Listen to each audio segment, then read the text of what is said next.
Bonjour à tous. Alors, on va continuer avec nos compléments d'objets, directs et indirects. Et aujourd'hui, je vais vous parler en particulier des pronoms personnels objets. C'est quelque chose qu'on a déjà abordé oralement, mais là, on va essayer de voir un petit peu plus en détail.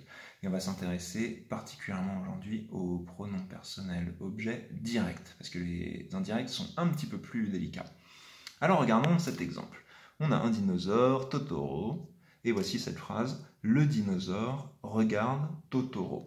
Le dinosaure regarde qui? Totoro, c'est bien un complément d'objet direct, on est d'accord. Alors, qu'est-ce qu'on pourrait en faire si on a déjà parlé de Totoro et qu'on ne veut pas répéter le mot Totoro? Il suffit de le transformer en un pronom personnel objet. Et je pourrais dire le dinosaure le regarde.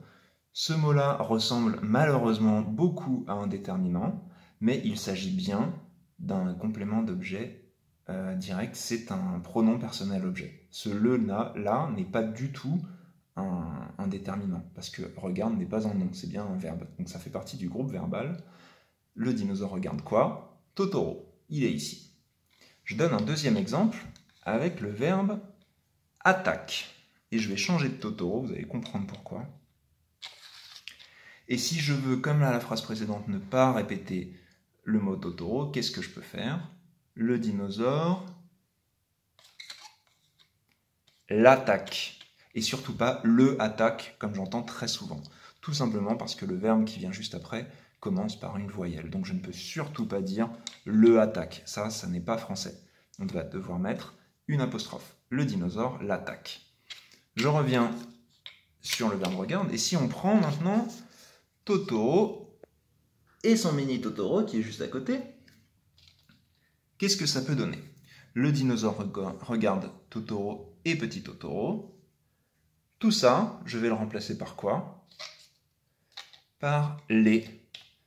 Le dinosaure les regarde, puisqu'ils sont plusieurs.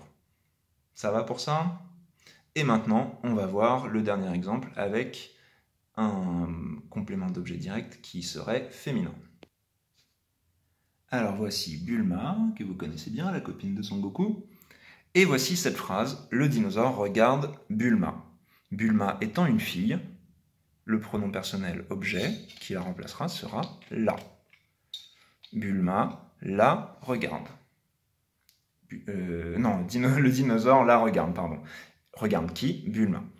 Et si je veux de nouveau utiliser le verbe attaquer, je ne peux toujours pas dire le dinosaure la attaque. Il faudra de nouveau que j'utilise le L apostrophe. Le L apostrophe est valable aussi bien pour le masculin que pour le féminin. J'espère qu'on est tous au clair là-dessus. Donc pour résumer, on a quoi? On a le L apostrophe, la, sachant que le L apostrophe est valable aussi bien pour le masculin que le féminin, et au pluriel, on a les. Voici 4 exemples de pronoms personnels objets.